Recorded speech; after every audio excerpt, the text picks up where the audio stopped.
Welcome to Analyst Talk with Jason Alder. It's like coffee with an analyst, but there's no actual coffee.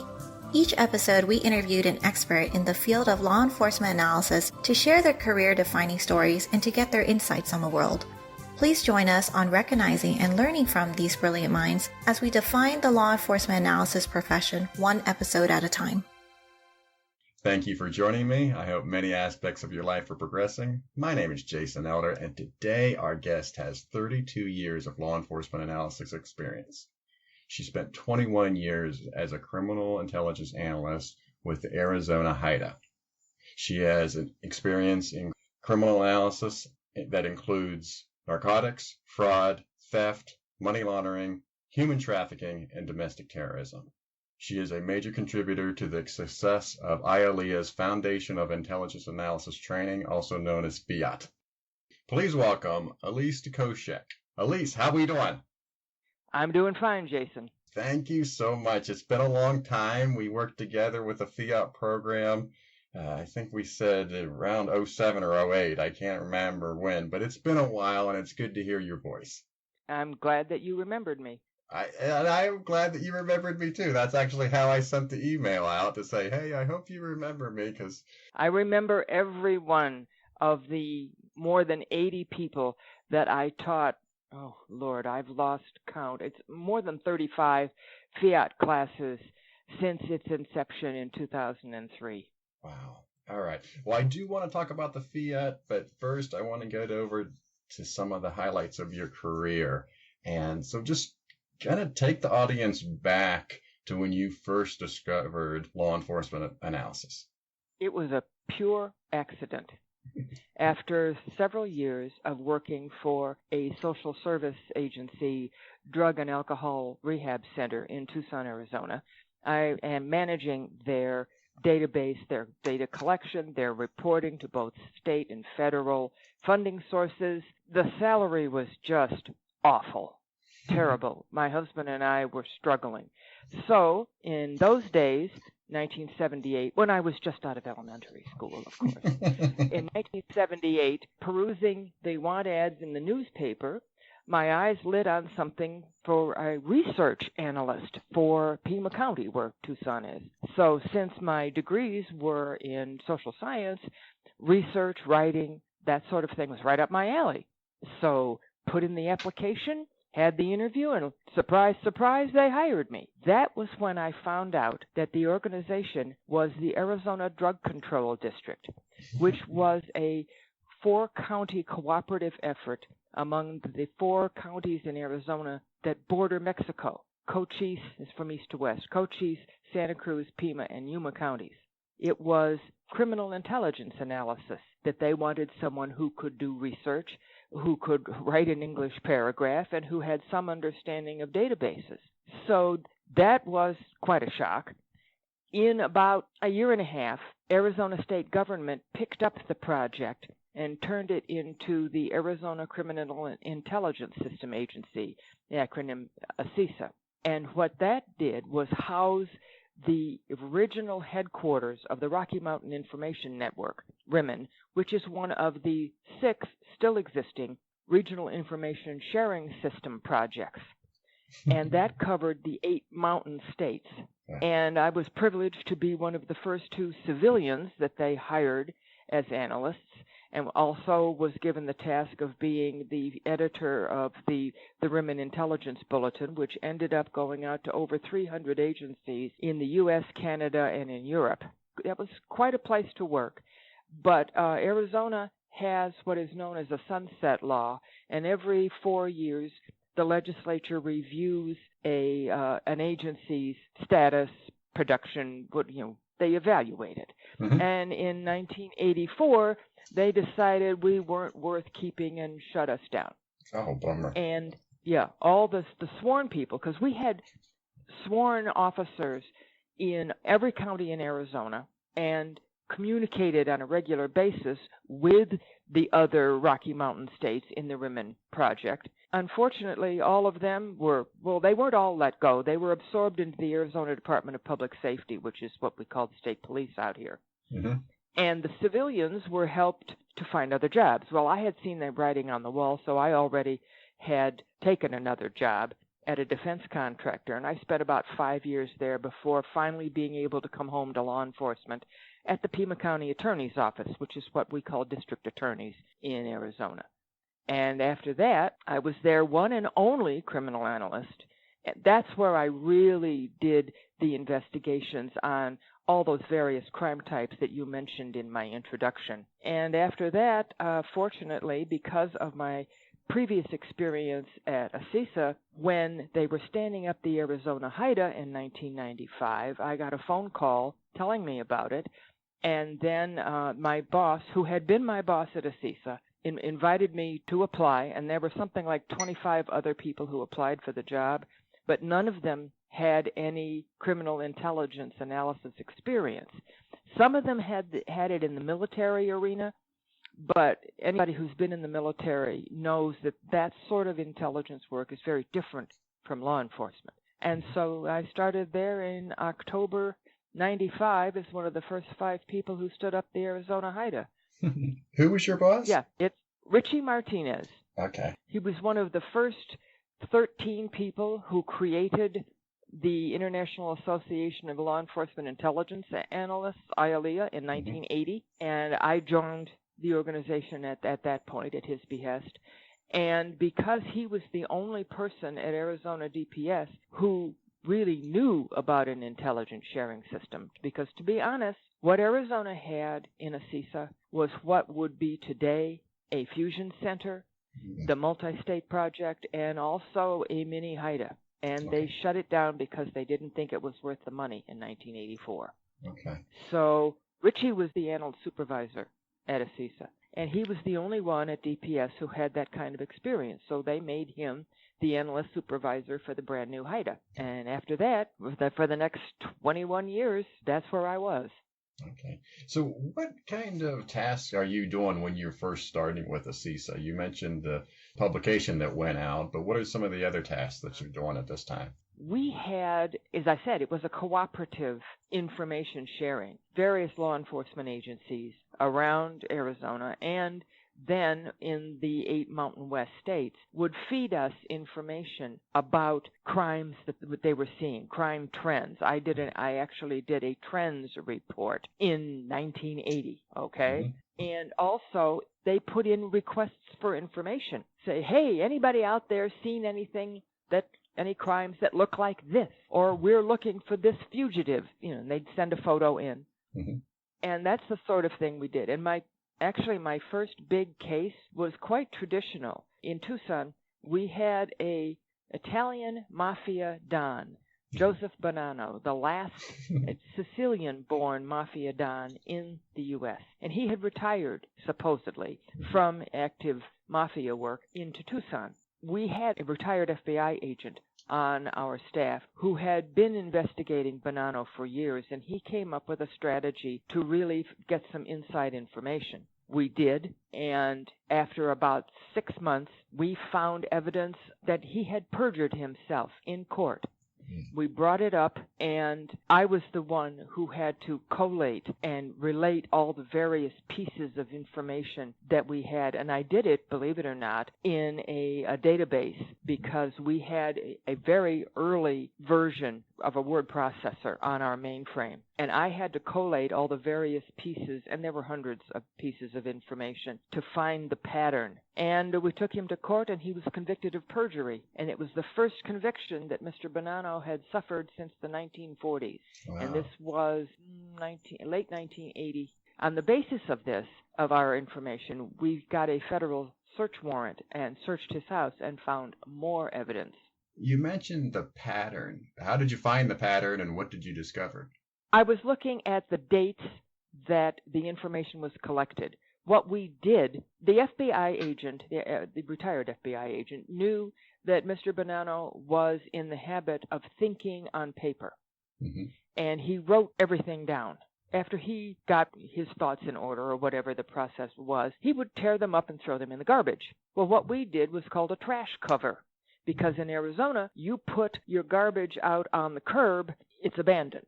So we ran a trash cover. They had been running it. I started in October 78. They had been running it for a few months, but they hadn't hired analysts yet. And there were two of us. So we were going through, and every bag of documents, because they, the rest of the stuff they threw away, had a date on it. So we could follow his progression of thoughts. And he wrote about phone conversations that he had with his two sons. And he wrote about phone conversations. And even we had some letters from people who were in the Italian mafia on the East Coast. And we had dates that we could see the progression of discussions. And so we charted those dates as who was connected to whom. And I drew up an association chart on paper at a drawing board with a template drawing circles for people and squares for businesses, and using a ruler and a T-square to get the lines straight, okay? Way before anything on the computer. But we were successful. It really damaged Bonanno's credibility with the rest of the mafia heads. And there were some over the next, 18 months, there were some fairly high-level assassinations of mob bosses that Bonanno had been using his prestige to support. And so then the mafia started killing each other. There were about 5 people who died because Joe lost his prestige. Wow. And I wasn't proud of the fact that people lost their lives, but they all had long lists of very serious criminal activities to their credit. So they were no loss to society. Yeah. So, and that was quite something as a young analyst. That's a good segue there, because you are coming into this not knowing really fully what the job is. So just take us back to what your thoughts were. It was a little difficult. They had a person who had come in temporarily before me, finding out about all the tentacles, shall we say, that organized crime was developing and had developed in American business and society. She found it overwhelming, terrifying, and she quit. Wow. It was a revelation to me, coming from a small town in western New York. I had not had any contact with law enforcement before. And I won't say I was an idealist, but I was ignorant, basically. But having been in college learning about social sciences, my degrees are in anthropology, and people often ask me, how did you use that in law enforcement? And I said, anthropologists are trained to look at connections, and anthropology is the study of patterns of human behavior. Criminal behavior is human behavior, and it shows patterns. And also my training at the Social Service Agency, as I said, had been with data collection, managing their data system, and doing reporting. So I was used to the concepts of database structure and data collection. And those concepts are still the basic concepts of data collection and storage use today. So I was lucky. Between education and job experience, my skills fit. It was just that my knowledge of actual crime was not there. But that's something that one can learn rapidly. And I was fortunate enough to be able to do that. Interesting. It was a bit daunting. I had some interesting conversations with my husband, censored, of course, because there were some things that were sensitive. A number of times through my career, some case that I had been involved in would make the news in Tucson. Unfailingly, one or more of my 3 children would say, "Mom, was this yours?" and a lot of times I'd go, "Yeah, I worked on that."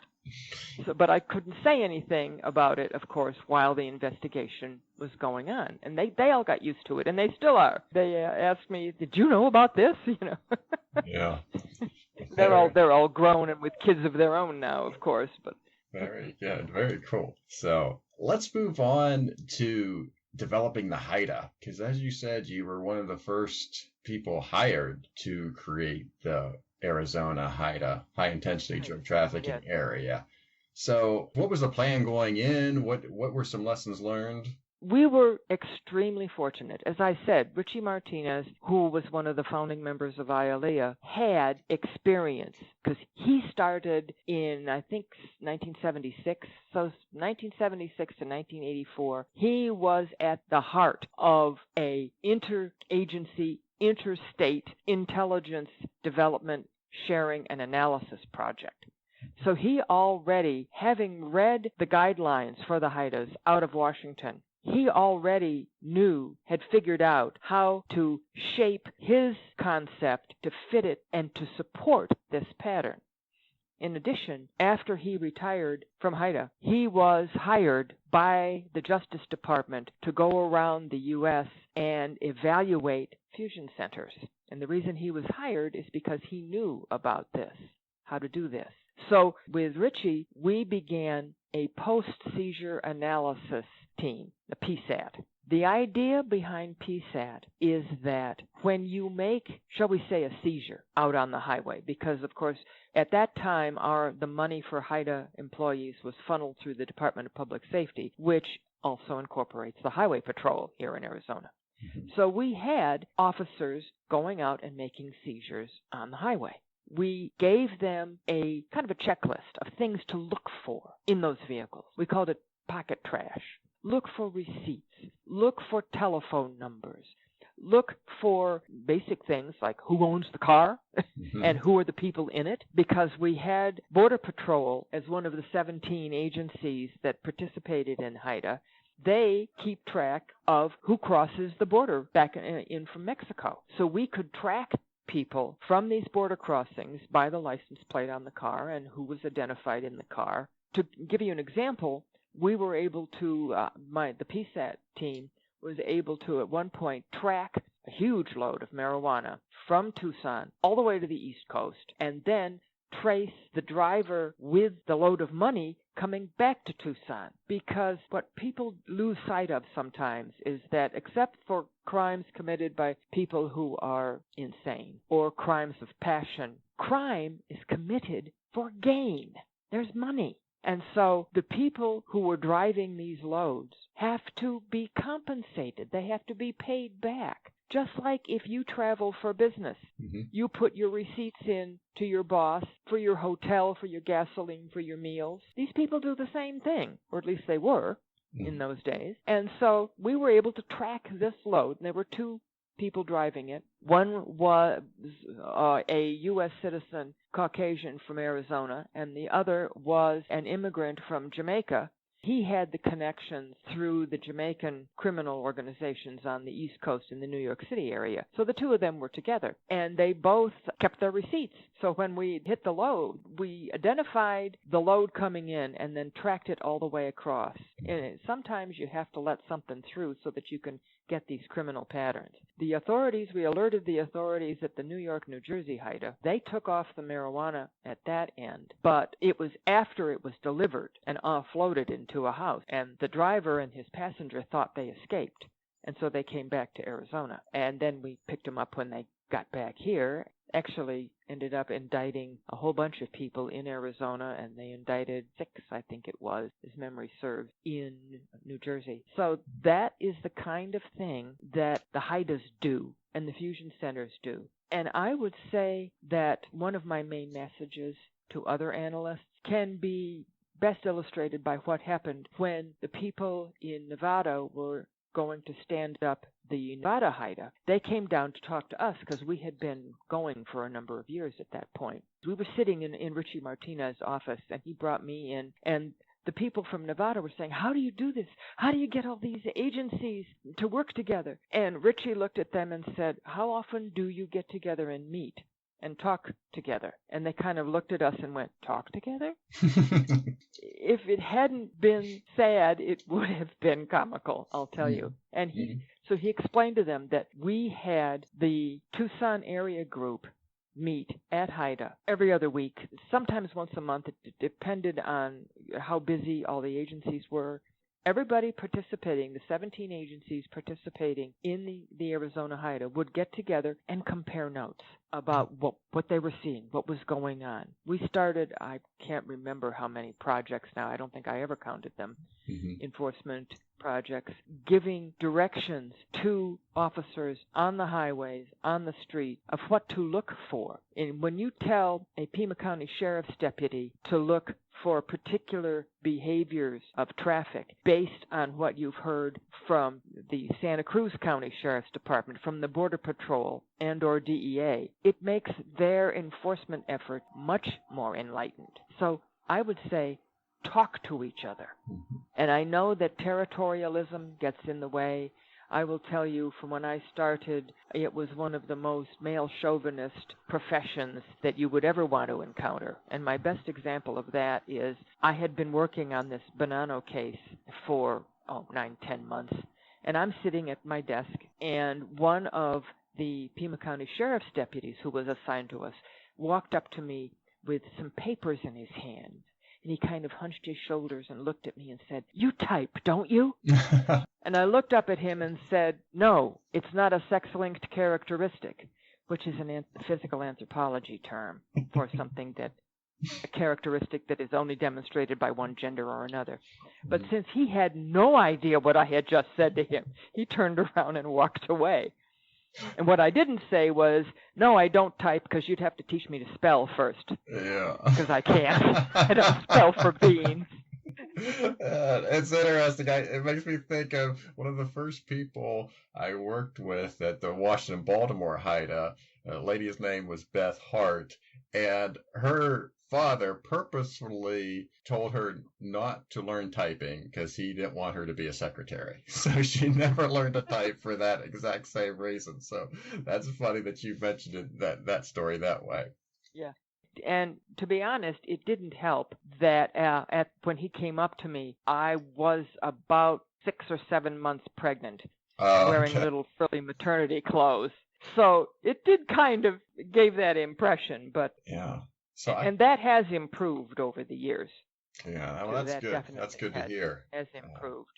I mean, I also can imagine, as you're bringing these 17 agencies together, that, there's certain tasks that everybody wants, and then there's the tasks that nobody wants, right? And with those meetings that you talked about, talking with each other, those had to be ironed out. I was like, okay, somebody's got to do this task. I know there's 3 agencies that want it, but we got to get it down to 1. We got to compromise here. We got this task over here that nobody wants, so we got to have somebody pick it up here. What was in more than that, Jason, it was the difference in the particular agency's mission, because at that time, prior to 9/11, the FBI's primary mission in Arizona were government corruption and the narcotics traffic. That kind of butted heads with DEA, because they would be the ones to get into it. What happened more than anything else is to have the 2 of those agencies say, well, we'll assign this agent to this project, and you, DPS, Pima County, Tucson Police Department, take your pick, depending upon where the focus was. You be the boots on the ground, and we'll be the boss men. And that happened a lot, and it was very successful. We had some enormous cases. We put together, I'll use the word profile, and when I say that, let me define what I mean by profile. There is illegal profiling, which is based on some factor over which a person has no control, such as their age, their race, their gender. Profile on the basis of those things, that's not legal. But if you create a profile of this type of criminal activity, evidences this characteristic, this activity, this kind of association, things that are voluntary by people, that is perfectly legal. And honestly, the FBI's been doing it for many decades, writing profiles of, shall we say, serial killers, from interviews with people who have been imprisoned for those kinds of offenses. And so we created profiles of activities and associations, what to look for if you're looking for a person smuggler. We did a lot of all kinds of cross-border smuggling, narcotics and people coming north, weapons and money going south. We did a lot of it because the Arizona HIDTA Center in Tucson is about 35 miles from the Mexican border. A lot of times it felt like sitting on a rock in the middle of a raging flood.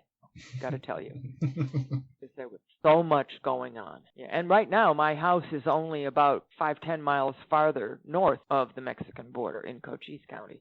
So we were able to, because the agencies, to their credit, all the agencies, sent people to be their liaison at HIDTA who, as Richie called it, had the information sharing hat on. These were people who were willing to say, well, my agency is seeing X, Y, and Z, and not be so territorial. And I have to tell you, to begin with, probably for the first 10 years of HIDTA's existence, that was a very difficult thing for federal agents, because I don't know if you're familiar with the federal criteria for promotion within places like FBI, DEA, Customs, etc. Basically, you have to put together a package of your successes. And if you share information with someone at that point, and they were the ones who went out and made the arrest, you weren't allowed to claim that in your package. And it could damage your chances for promotion. And by extrapolation, think about it, it could be damage the chance of your kids getting into their college they want to. Okay. So that was a very hard thing, but it has changed, particularly after 9/11. Yeah, so they were encouraging people not to share. There was an incentive to keep it all in and to do it all yourself. There was a disincentive to keep it all, and even from your fellows in your own agency. And those barriers have crumbled. But I think my best example of the not wanting to share is we were getting information out of the El Paso Intelligence Center, which is run by DEA in El Paso. They produced a highway report, and they told us that there was a vehicle that had an Arizona license plate that was picked up by Customs in California. So one of my jobs was to identify bad guys, criminals from Arizona who were picked up elsewhere. So the agent who had made the arrest, name and phone number was included in this law enforcement sensitive bulletin. So I called him and I identified myself, and he kind of hemmed and hawed, and I said, look, I'll give you my lieutenant's number at DPS in Phoenix if you want to check on me. Just fine. Or do you have the HIDTA number? You can call the main office here and identify me. And he still hemmed and hawed and said, well, you got to talk to my supervisor, so I'll transfer you. Okay. So he transferred me, and I went through the whole song and dance again for his supervisor, who again hemmed and hawed and said, well, I really can't release that information. It's up to the agent. So the agent passed me to the supervisor. The supervisor was going to bounce me back. Mm-hmm. And at that point, I was getting just a tad annoyed, and I said, look, do the people who were employing this person to drive that load, do they know that he was arrested? Because the report identified it as a male subject. And the customs supervisor said, oh, yes. I said, do they know what the license plate number was and what he was driving? Oh, yes. And I said, okay, so all the crooks know. I'm on your side. How come I can't know? Jason, he still did not tell me. Okay?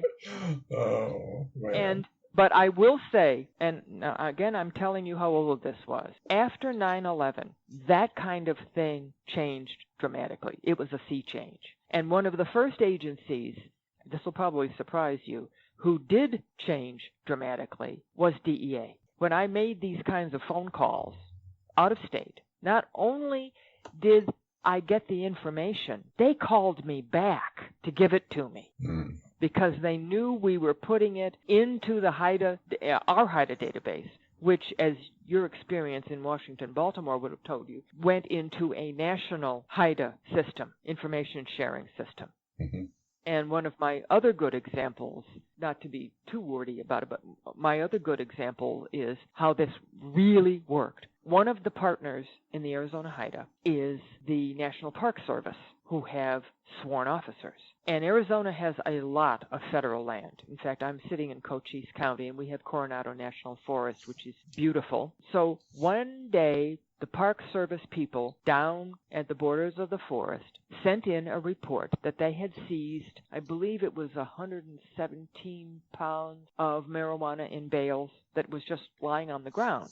Obviously, it had been brought in and left for someone on this side to pick up, and they hadn't managed to do it.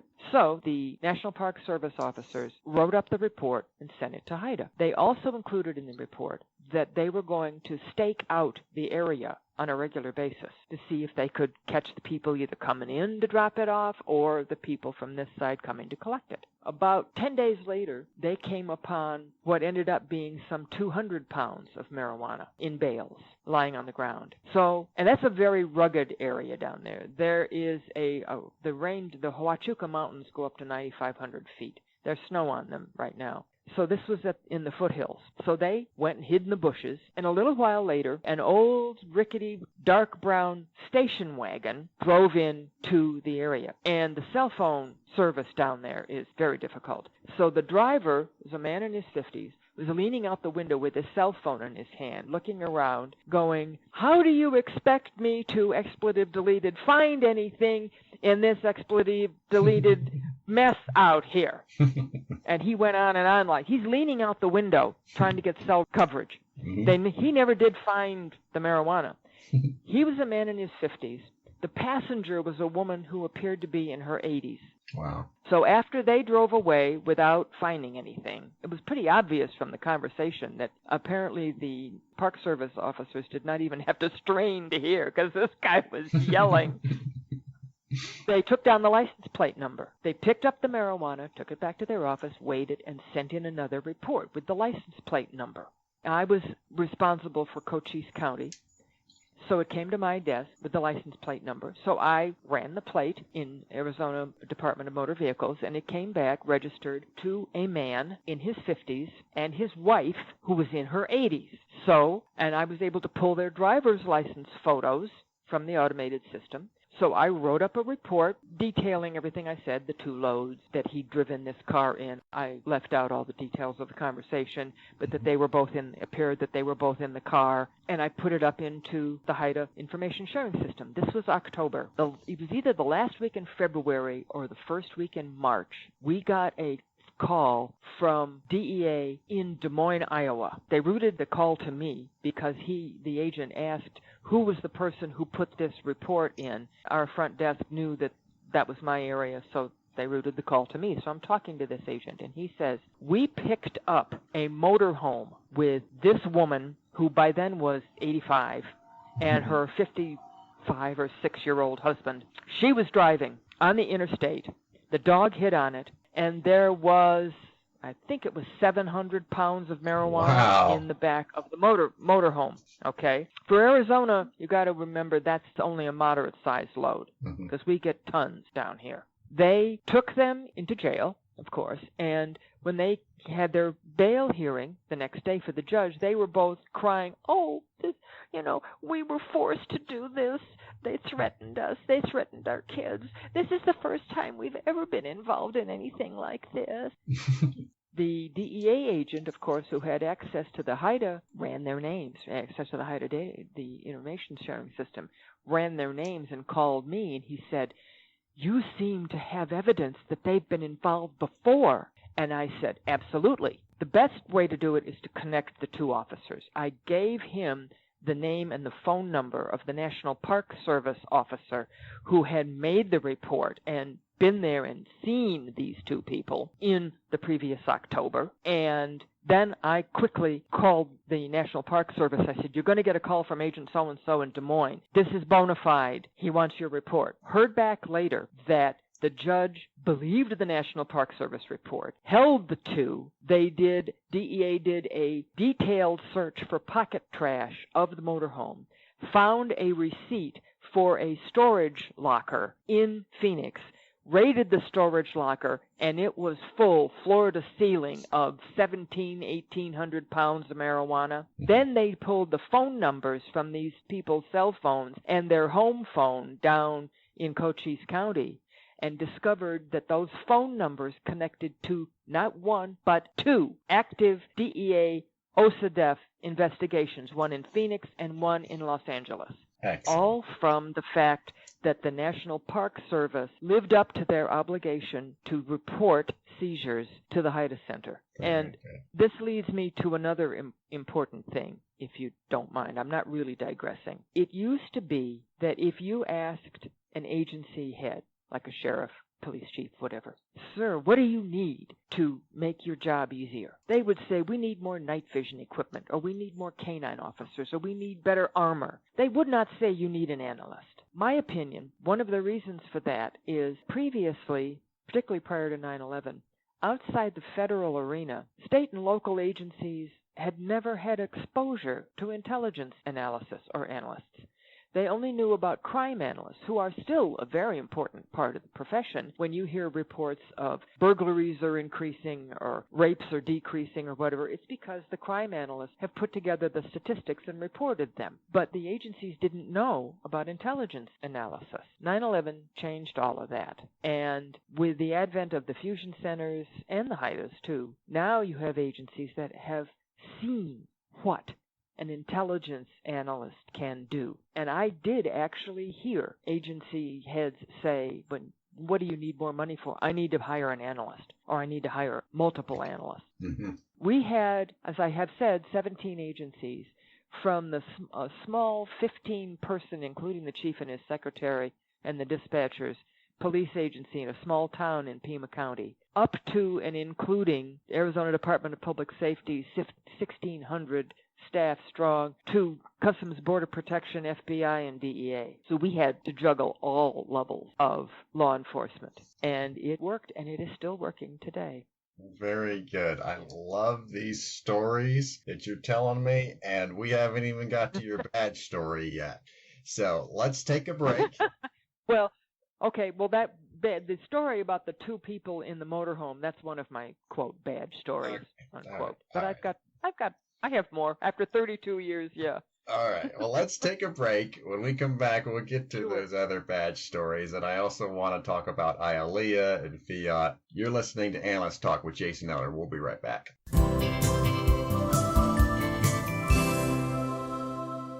Hi, this is Jason Elder from LEA Podcasts. I am proud to announce a new law enforcement analysis podcast, ACIA New Horizons Podcast from the UK. Will be hosted by Paige Kenningale. Paige, how we doing? I'm very well, Jason. How are you? Very well. Well, welcome aboard. Tell our audience a little bit about ACIA. Sure. Okay, so ACIA is an association of crime and intelligence analysts, and it's a community of members from the UK and Ireland, and we encourage all our members to challenge how and why things are done within the intelligence sector. So what is this podcast going to be about? So it's going to be topic-based. So we will be speaking with individuals with diverse backgrounds who all work within the intelligence field. It's to provide a support network to improve analyst developments and to create sort of a critical mass to help implement change. When is this podcast going to be published? The first podcast is going to be published on the 4th of February.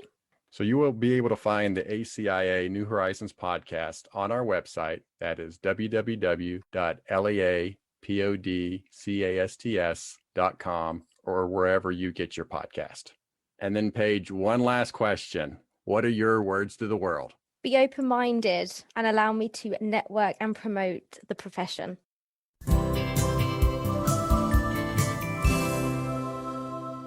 Welcome back, Elise. These have been great stories thus far, and I know you're not done. So let's get into your badge stories. We'll call these ones your badge stories. But for those that are new to the show, we call the badge stories the career-defining moments of an analyst career, and that could be a case or a project. So Elise, what's the next story you want to talk about? There are actually two, Jason. One of them was a solo project of mine, and the other one was another joint multi-agency project. So I'll start with the one that was just me, because it shows another point that I want to make.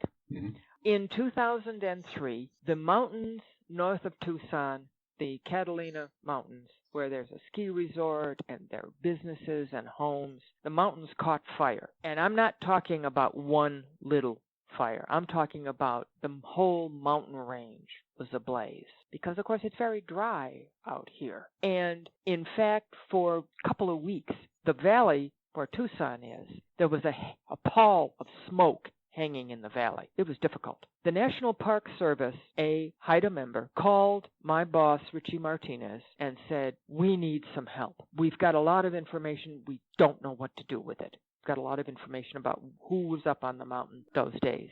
So he sent me down to their office in downtown Tucson. The only computer software they had was a computer with Microsoft Office on it. And I kind of went, okay, let's show me what you've got, guys. What they had, because at that time there was a fee to drive a car up the Mount Lemmon Road, because that is the name of the ski resort up there. They had a record of who had come in, what cars had come in, and who had paid. So they had 93 cars that had gone up there that day that the fire started. And the fire marshals, of course, had been able to locate, after the fire was put out, had been able to locate the source of the area, small area, where the fire started. And there were a couple of parking lots there. So between interviewing the shopkeepers, and oh, by the way, there were over 38 homes and businesses completely destroyed. Luckily, there was no loss of life, but the impact on those people's lives and livelihoods, and the impact, to be sure, of the wildlife and the environment up there was really devastating. So they talked to the shop owners whose shops looked out on this parking lot. They got information from them about what cars they were seeing. So I had dozens of interviews, all of these cars. So I just racked up an Excel spreadsheet.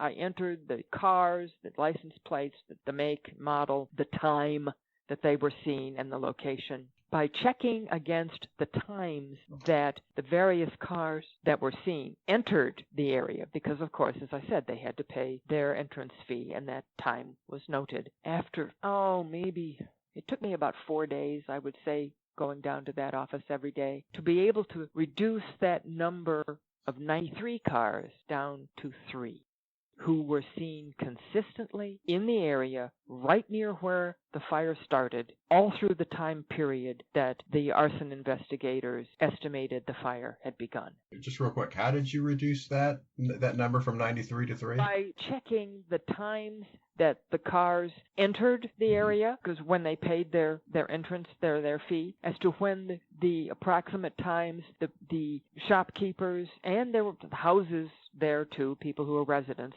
and residents who were walking around, because the people whose homes and businesses had been destroyed were really eager to talk to law enforcement and give information. So I kept checking, okay, this car came in at this time, but they left because when they left, that was also logged, because the Park Service did not want people camping illegally up there because of the fire danger. If you're going to camp, you're probably going to make a cooking fire. So they checked when cars came in and when they left. So if somebody had left an hour before and the fire started in the afternoon, if somebody had come in the morning and left around noon, taken their car out, they could not have started the fire.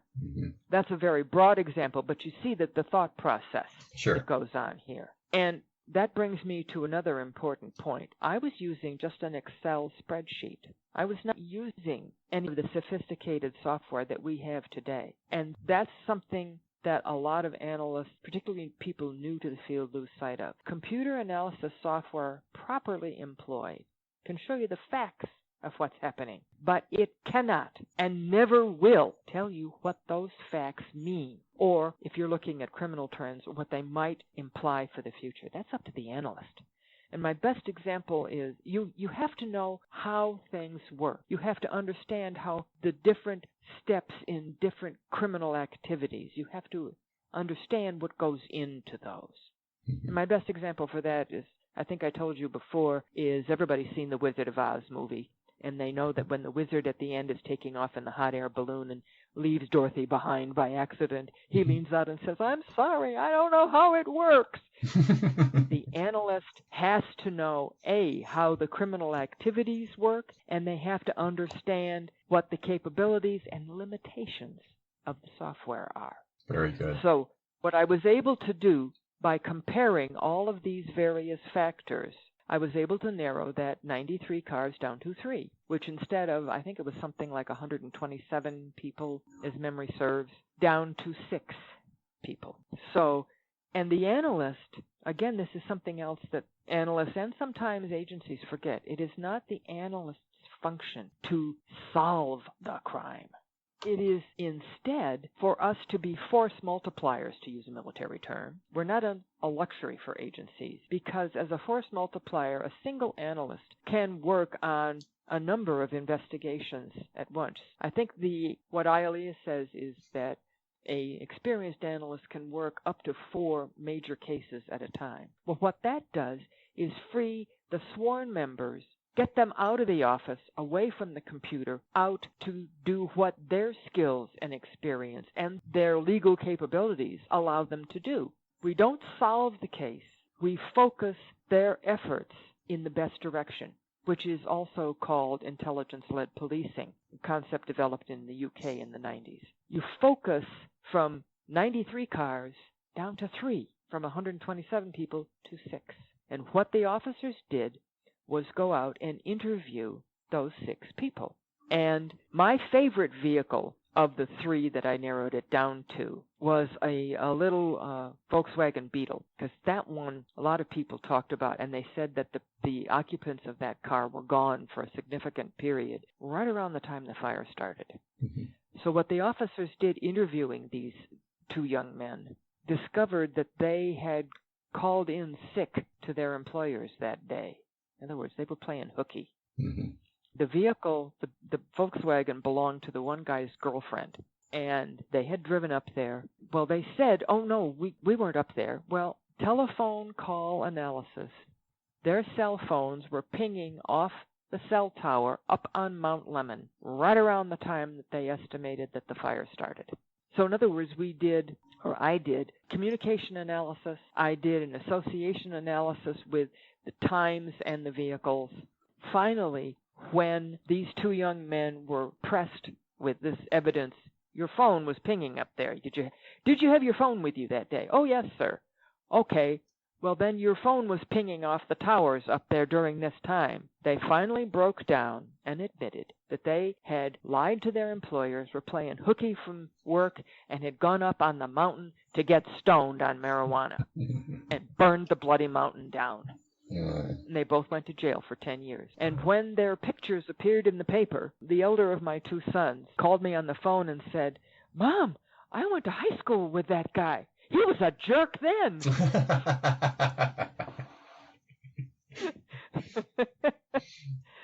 So I was able to point the officers in the right direction so that they could focus their attention on not over 100 people, but down to these few, because these 2 were not hardened criminals. They were, just as my son said, jerks who went up there to smoke marijuana and either dropped the cigarettes or the matches on the dry ground and burned, I've forgotten how many thousands of acres, and I told you it was over 30 structures that they destroyed through just being jerks. Interesting stuff. That was the one that I did myself without a team. Okay, good. Now let's move on to the other one, because that is team related. Absolutely. And it was a case that would only have been possible at either a fusion center or a HIDTA or another cooperative interagency intelligence operation. As I said, should we say my professional paper, my salary, etc., my retirement, was through the Arizona Department of Public Safety. And I had worked a number of cases with the detectives at the Tucson office. So I'm sitting at my desk at HIDTA one day, creating a report, as I remember, and the phone rang, and it was a sergeant whom I had worked several cases with, whose name is Jim, and that's all I'll tell you.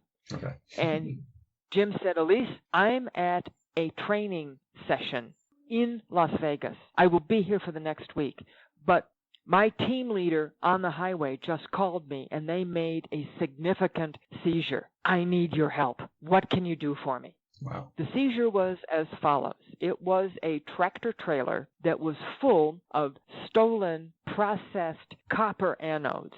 A copper anode is a big flat piece of copper with projections on the edges so that they will hang on racks. Okay. And I had not known this. Because Arizona DPS is a partner agency of HIDTA. Even though the D in HIDTA means drugs, we did not restrict ourselves, or they don't restrict themselves, to just narcotics cases. If a partner agency calls and needs help, you help them. Mm-hmm. So I said, okay, Jim, yes, tell me what's going on. So this truck was full of anodes, that thousands of pounds of copper that had been processed from one of the copper mines in Pinal County, which is the county between Phoenix and Tucson in Arizona, and had been stolen.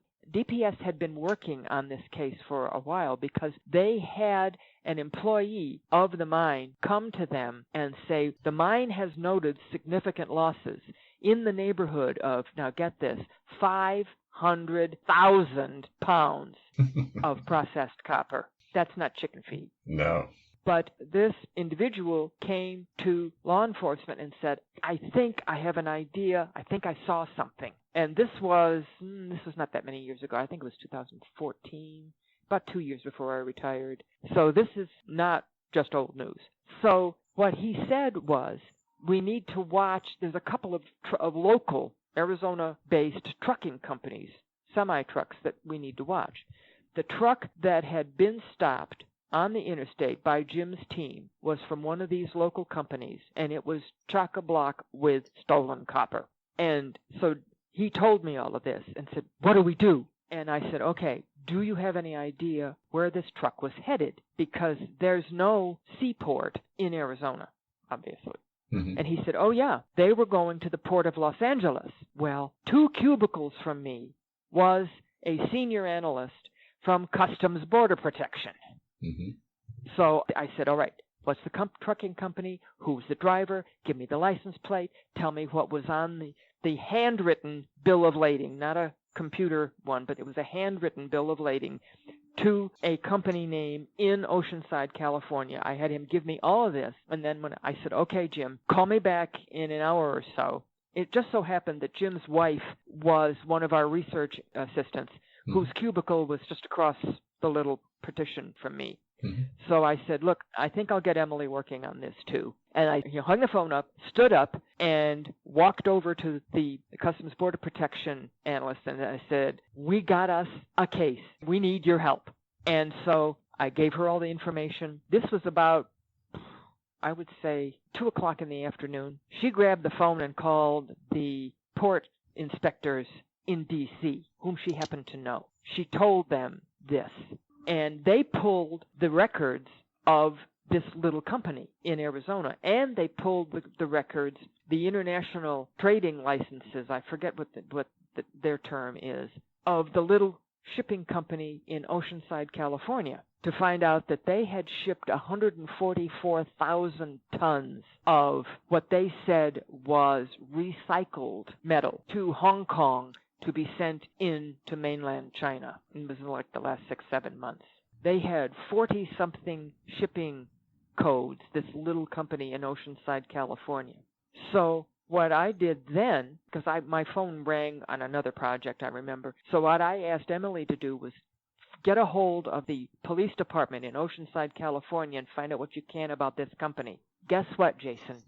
This company that had 40 shipping licenses and had shipped 144,000 pounds of something was like a mail drop. It was too small to even really park a semi in front of. It was like a desk, a telephone, and a couple of chairs. Yeah. And the people who owned that little company were Chinese nationals, had green cards here, had come through Taiwan. Long story short, we got DPS, the local police in Oceanside, hooked up to a task force at the Port of Los Angeles with the port sworn officers, customs people. They discovered through the comparing notes, everybody talking to each other, like I said, they found that there were 3 ships in port with shipping containers from this little hole-in-the-wall company that were scheduled to depart either the next day or the day after that for Hong Kong, and that there were 2 more ships that had already left for a total of 5 that were en route. So, with the authority that Customs Border Protection had, they went into the holds of those 3 ships that were still in port, pulled out the shipping containers that were from this little hole-in-the-wall place, opened them up. Guess what they found? thousands and thousands of pounds of stolen copper. Wow. Yeah, and they had the Los Angeles Channel 5 TV cameras there. They opened the first one and found out that, yeah, they did have something. So then they called the TV cameras in and let them film it. The second and third one. Oh, yeah. Yeah. Yeah, nice. And we had also in Arizona at that time had a real rash of housing developments that were under construction. People were breaking in and stealing copper conduit from these houses under construction, and they were taking them to recycling centers too. A lot of these were meth addicts doing that kind of thing. Yeah. And there was some of that kind of stuff found. But what these copper anodes that were stolen from the mine, a lot of them had been gone over with a blowtorch to make them look dirty and dusty and older. Yeah. So after that happened, customs in Port of Los Angeles got a hold of customs in Hong Kong and said, here are these 2 ships coming. Don't let them unload. Turn them around and send them back. They can do that. Oh, wow. They did. And what the customs people in Hong Kong told our project, I called it the Great Copper Caper. I don't remember what the federal OCDETF name was, but that's what I called the Great Copper Caper. What they said was there had been 2 previous ships that had come in with containers from this little hole-in-the-wall company in California. Chinese officials had showed up with paperwork, all in Chinese, of course, saying, oh, yeah, this stuff is ours. We bought it, and take it into mainland China. So 7 ships altogether. When those 2 ships that were turned away came back, out of the 500,000 pounds of stolen copper, we recovered 500,000 tons. We recovered 350,000 because of the cooperative effort of HIDTA, Customs Border Protection, DPS, and the Port Authority in Los Angeles and internationally. And the 3 people who were in charge of that little hole-in-the-wall company, when, of course, somebody called them from Los Angeles and said, they've seized the containers. The 3 of them, it was just before Christmas, the 3 of them, and one of them was they were a married couple, and the brother of I think it was the husband, she had just had a baby. And so they quick got their passports in order and booked flights and scooted back to Taiwan to essentially spend Christmas with the family. Yeah. And they've been on Interpol's red list ever since. They don't dare come back to this country with their right names. But the other thing we did was bust the little trucking company and another one in Arizona that had been carrying these stuff. The nighttime shift security supervisor for one of the mines, who was the person that our original reporter had noticed doing something that wasn't right. Well, what he was doing is letting the trucks from these 2 trucking companies come in, load the anodes on, and leave. And they weren't supposed to have them. He went to jail. In fact, there were death threats against our original reporter, person who reported, and the union supervisor whom he first reported to, because it was the union supervisor who came to DPS. There were death threats against both of them. From those trucking companies, Customs and Border Protection spun off another financial investigation because a person who was heavily associated with the one trucking company was also an accountant in Tucson who was laundering money for one of the cartels in Mexico. So he was double dipping. He was doing the commodity theft, and he was working for the cartel. Oh, wow. Good. You see what I mean? That was because we had the partner relationship of law enforcement, various levels of law enforcement agencies in the Arizona HIDTA. And another thing, when I started that investigation by getting a hold of Border Patrol, Customs Border Protection analyst, it was in the afternoon. And at that time, that particular day, I think it was a Wednesday, all the supervisory staff at our HIDTA was at a meeting in Phoenix. But I knew, because of the way our HIDTA was set up, that I didn't have to ask permission to go and talk to Customs Border Protection. I knew I was empowered to do that. I didn't have to ask anybody's permission. I didn't have to get clearance. I didn't have to do what that agent in California had to ask his supervisor. They empowered all our analysts. And we had analysts from federal agencies, as I said, as my friend was from Customs Border Protection. So the way we were set up, there were no barriers. And if there had been barriers, those other ships would have already left Los Angeles and would not have been able to be searched. And it would not have happened. Now, were they just stealing the copper because it was valuable at the time, or do you know what they were planning on doing with the copper? Oh, they were getting paid. They were definitely, the money was, and see that this guy who was the accountant, as I said, he was handling the funds that came back from China to these three people at the little company and back to the trucking company. Now, of course, it was nowhere near what the actual market value of the copper was, but it was a lot more than these two little trucking companies were making. So it made it very attractive for them. So, there was money flowing back in. Like I said, that's how they got onto the accountant, and then through him, actually, DEA did a case on him with his phone calls and discovered he was talking to cartel people in Mexico. Well, very good. And I could listen to these stories all day, but I do want to move on because I want to spend some time with IALEIA, in particular the FIAT program, Foundations of Intelligence Analysis Training. You've had it has nothing to do with cars. Yes, it's definitely doesn't have anything to do with cars, but you were obviously an instructor for the program. You were a coordinator for the program in 2 different time spans. And you were also on the steering committee. For those that may not be familiar with it, the FIAT program is IALEIA's main intelligence analysis training. It's a week-long training. It goes over an array of topics, but it's the basics of what every intelligence analyst should know to do their job. And do you have anything to add to that? Did I get that correct? Yes.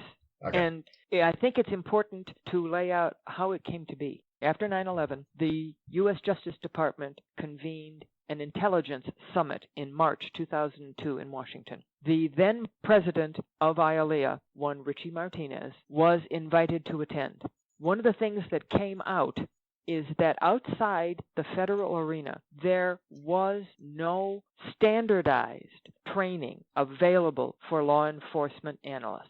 Each of the federal agencies had their own training programs, but there was nothing readily available that would give the same basics, the same foundation of training, even the same terminology to law enforcement analysts outside the federal arena. At the end of that intelligence summit, the Justice Department asked IALEIA if the association was capable of developing such a class.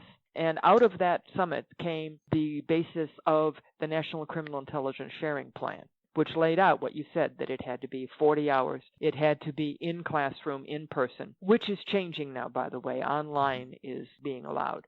But IALEIA was tasked with coming up with that program. That was March 2002. The first beta tests of the FIAT were done in July 2003. I don't know about you, but to me, at government, that's warp speed. And I was privileged to be the person that, again, Richie tasked me to participate in this. And the first class, the first ever FIAT class, was given to Pennsylvania State Police in Hershey, Pennsylvania in October 2003. So the FIAT incorporates all of the concepts that the National Criminal Intelligence Sharing Plan set out as concepts that should be taught in a standardized means to intelligence analysts all over the country. Since 2003, the class has been taught in the U.S., in Canada, in South America, in Europe. So it is truly international, as the first initial of IALEIA indicates. And I've been privileged to teach, I've lost count, it's more than 30 classes. And because of that, I've had face-to-face contact and worked with analysts from Vancouver to Johannesburg, from Los Angeles to Interpol. Mm-hmm. And it is the flagship product, shall we say, of IALEIA. As I'm still a member of the steering committee, we are still even though there have not been too many classes been able to be held because of the in-person mandate, as I said, that's changing so that it's going to be online. And I know absolutely nothing about online teaching. And after 17 years of being involved with this project, I am retired. There's some other things. I've got family spread all over the country. There's other things my husband and I want to do. Yeah. So I'm kind of stepping back from that. That does not decrease the value of the project. I mean, I've had classes, one of the classes I taught a couple of years before I retired in Tucson had one analyst who was working for a private company, and it has evolved, FIAT has evolved so that it is not just taught to law enforcement. We've had corporate people coming too, because as I said, it's not just agencies' attitude that is changing from I need more law enforcement officers to I need an analyst. It's also corporations. We've had Bank of America. We've had Visa. We've even had the Gates Foundation. And we had this gentleman who was working for a private investigative firm that's international. He was based in Switzerland. He was going to be opening an office in the U.S., and he wanted to get the U.S. mindset and terminology. So he came to my class. And another guy who was an U.S. FBI assignee to Sarajevo who came over. And we also had 4 people from the military in Guam. So when you teach this class, you teach an international audience. It is helping. I've had people call me because all the instructors, as you remember from having been an instructor, give out their contact information to the students at the end of the class. I've had people call me years later and say, hey, you taught me the FIAT in Vancouver a couple of years ago. I need to ask you about XYZ problem. I mean, talk about a stroke for your ego, you know. I have to admit, those always made me purr. Yeah. Interesting. Do you have a favorite topic that you like to teach? Actually, having helped mold and create every one of the 20 modules, it's whichever one the lead instructor, or if I'm lead, whichever one I assign myself. I mean, the financial analysis, fortunately, working for the county attorney's office in Tucson, I did a lot of fraud investigations. I've got good financial analysis experience. Association charting is always fun. Yeah. Link charting, those are great. Yeah. And I helped add the social media component to the communications analysis module. Okay. There are 20 modules. I like teaching almost all of them. I'm not a crime analyst, so that's my least favorite module. But because I have listened to experienced crime analysts teach it over the years and taken notes, I can do a creditable job, I believe. And the student evaluations seem to agree with me. Sure. Try to make sure they get their value, because this is not a free class. Oh, exactly. My very first section was in the intelligence cycle topic. And so that one has always been a little near and dear to my heart, teaching that one. That was one of my favorites to teach.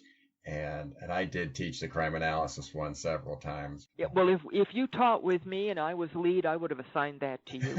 Yes. Because I did not. If I had someone experienced in crime analysis on the team, and it's always taught with a team of 3. At least 3.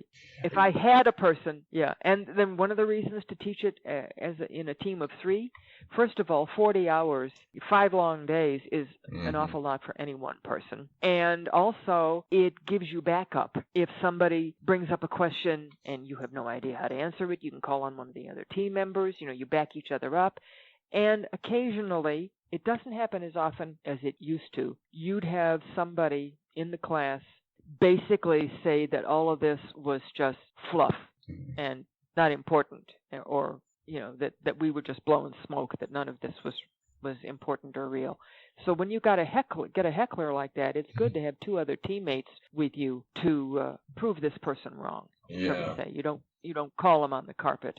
Sure. We've had a couple of people that we have had to throw out of class for really bad behavior. One guy, it was one of the times I was managing the program, the lead instructor called me and said, we've got this guy, he's from a police department, he's sworn, and he's not participating in doing any of the discussions, he's not doing the exercises, he's on his phone all the time. He was not doing what a student should do for an agency who's paid $500-600 for this person to come for a week. Sure. And she asked me what to do, and I said, talk about it with the rest of the team. If you all agree, don't let him take the final exam and do not certificate him. Mm-hmm. And so she called me back and said, we all talked and we agree, and so we told him to leave.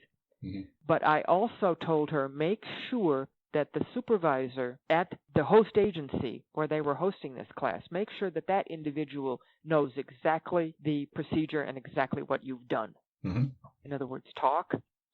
And we found out later that the supervisor of that officer, when he went back to his agency, called in and said, what the heck? And was told. And that man had lied to his supervisor.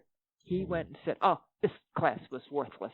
I just left. I left on my own. And then, of course, the supervisor, the other lieutenant told him, no, he was asked to leave because of A, B, and C. Yeah. The guy got fired. Wow. He had retired and then had come back as a sworn analyst. And for completely lying to his supervisor, they canned him. Wow. In other words, talk, but tell the truth. There you go. There you go. And there is an ethics portion, by the way, too. So that would have been a good, yes, there is. Good example yes, of is. the ethics portion. Yes, there is. All right. So I think my best advice to an experienced analyst, be a mentor. Oh, good. For new analysts and as much as the sworn people who have not been exposed to analysis. Be a mentor as much as you can. Lead by example and try to learn everything new you can to help assimilate it into existing policies and practices in your agency. Be a mentor. Excellent. Before we get off the IALEIA topic, I wanted to quickly mention that you were also president of the Southwest chapter for IALEIA. Mm-hmm. I'm thinking Southwest is states, right? So what states does that include? When I was president, it was only the state of Arizona. Oh, okay. It now includes New Mexico, Southern Nevada, and I believe, because I stepped down from the position when my mother became seriously ill before I retired, and I had to spend time with her. I believe it also includes Southern Colorado, but I know Nevada, New Mexico, and Arizona now. But it was always called the Southwest chapter when it was set up. For those that may not know, IALEIA, there's the IALEIA, the whole association, but there's also local regional associations. So you might want to reach out and see about participating in your local association.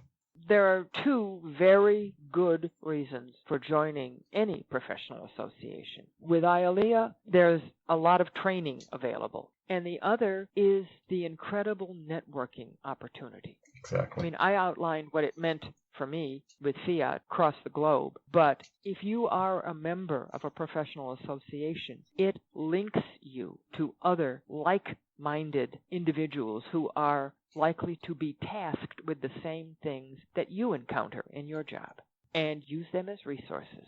I sure as heck did. Excellent. And they don't have to be sitting 2 cubicles away from you the way the Customs Border Protection analyst was. It could be across the country. I know that I contacted the Washington-Baltimore HIDTA on more than one occasion because Arizona is a transshipment area for a lot of stuff, including counterfeit name brand things. We had a big problem with counterfeiting, mostly coming in from California, and that was something I worked at the county attorney's office, but we also had it at HIDTA because one of the things that were being counterfeited were credit cards. Yeah, but network, reach out to people, and IALEIA only costs $50 for a year's membership. It's definitely worth that, and every year, well, except because of COVID, every year, IALEIA and the Law Enforcement Intelligence Unit, LEIU, based in California, hold an annual training event. And if they allow us, as you know, if they allow us to hold it in 2021, it will be in Las Vegas. And I will definitely go because it's been a while since I've seen a lot of my very good friends. Okay. But that's every year. And the Southwest chapter, I did not have the time because of all my commitments and the time at the HIDTA. I did not have the time to really devote to the Southwest chapter the time that the subsequent presidents have. And they have really expanded it into, in fact, I just got a bulletin yesterday telling about 2 free trainings, one on human trafficking, and I can't remember what the other one is now, that are available to chapter members. Mm-hmm. And they held symposiums a couple of times and had me as a guest speaker And I usually talked about post-seizure analysis, which is what I told you we did. That was my primary function at HIDTA. So you can learn a lot and you can meet a lot of great people, because our profession, well, like any profession, there's some people that you don't like, but mostly 99.9% of the people I have met are great professionals. Well, I got one more question for you. So Sure. we've gone back all the way to the 70s in which you started your career. I'm interested, as you look back, what are you surprised that the law enforcement analysis profession hasn't figured out yet? I think I touched on it earlier, that the software doesn't tell you the answer. You have to know how it works. And you can't just plug all these numbers in and hit the button and have Analyst Notebook or PenLink for communications analysis tell you. It can tell you the facts. It doesn't tell you what it means. And I think it's getting better. And one of the things that has pleased me is that to begin with, the sworn officers tended to treat the computer as a threat. Now they see it as an ally. That's really a big deal. But you have to know how the particular types of crime or the particular threats that you are investigating, you have to know how they work. And you have to understand how the software can show you what's happening. They won't give you the answer. You have to suss that out yourself. All right. Well, our last section is Words to the World. And that's where I give the guest the last word. Elise, you can promote any idea that you want. What are your words to the world? Actually, I think that it's the recap of what I said before. Be a mentor. Learn everything new you can. Our profession is not a luxury anymore. It's a necessity. But learn everything that you can learn. One of the things is social media. And the first example I saw of social media really solving a case was there was a homicide in Phoenix. The witnesses said that it was committed with a particularly distinctive handgun, and the moron who committed the murder posed on his Facebook page holding this gun, smiling. It was right under his chin. He ain't never getting out of jail. But learn that new stuff, and don't just look at the surface. We have too many instances today in all professions, in all walks of life, just looking at the first thing that meets your eye. I think of it as the 140-character mentality. Delve deeper. Don't just look at the surface. Keep looking for the causes, the reasons that people are doing certain things. And I've also had the very positive experience of being able to exonerate people by doing that. I cleared a woman of a murder charge by proving that her vehicle was used without her knowledge and that she was photographed coming through one of the highway cameras in the middle of New Mexico when her vehicle was used in a gang homicide down between Tucson and Mexico. She was nowhere near. She was like 3 hours away. And the people who were in the car tried to say that it was her. And I looked past the surface, did the research, pulled the photos out of the national system, and exonerated her. All right. So look past the surface, learn everything new you can, never stop learning, and be a mentor. Very good. Well, I leave every guest with you've given me just enough to talk bad about you later. But Elise, thank you so much for being on this show. And you enjoy retirement and you be safe. You too, Jason. And thank you for remembering me, because it's been a while since we've seen each other. Thank you for joining us today on Analyst Talk with Jason Elder. We hope you not only enjoyed the show, but also learned something new. For more information on our guests and information relating to today's topic, please visit our website at leapodcast.com. Special thanks to The Rough and Tumble for our theme song. For more of their music, you can visit their website at theroughandtumble.com. Also thanks to Kyle McMullen for our show logo. For more of his design, please visit his website at moderntype.com. The show is hosted, recorded, and edited by Jason Elder and written by me, Mindy. You can contact us both via the LEA podcast website. Please join us again next time as we interview another expert in this great field.